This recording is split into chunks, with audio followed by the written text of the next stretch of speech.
Hello all. మన పురాణాల ప్రకారం కాలాన్ని 4 భాగాలుగా విభజించారు.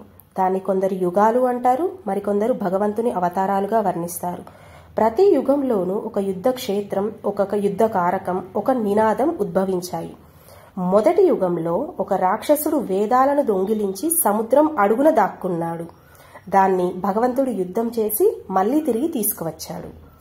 ఇక్కడ యుద్ధ క్షేత్రం సముద్రం అడుగు భాగం, యుద్ధ కారకం వేదాలు, నినాదం వసుదైక కుటుంబం అంటే ప్రపంచమంతా ఒక కుటుంబం. రెండవ యుగంలో ఒక రాక్షసుడు స్త్రీని దొంగిలించి తీసుకెళ్లాడు సముద్రం అవతలికి. ఆవిడ భర్త సముద్రం దాటి వెళ్లి యుద్ధం చేసి తన భార్యను తీసుకువచ్చాడు. ఇక్కడ యుద్ధ క్షేత్రం సముద్రం అవతల, యుద్ధ కారకం స్త్రీ, నినాదం రామరాజ్యం అంటే దేశమంతా నా కుటుంబం.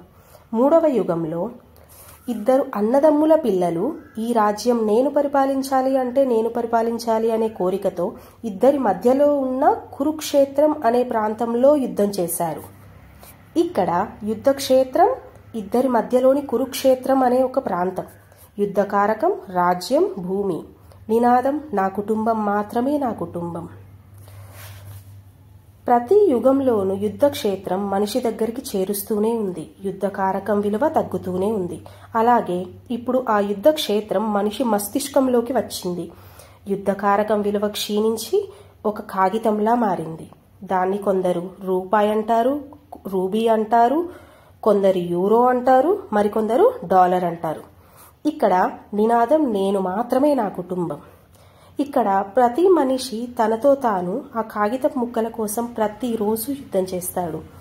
తనతో తాను ఓడిపోతాడు, తనతో తానే గెలుస్తాడు. గెలిచినవాడు భగవంతుడు, ఓడినవాడు మనిషిగా మిగిలిపోతాడు. If you like this video, please do like, share and subscribe to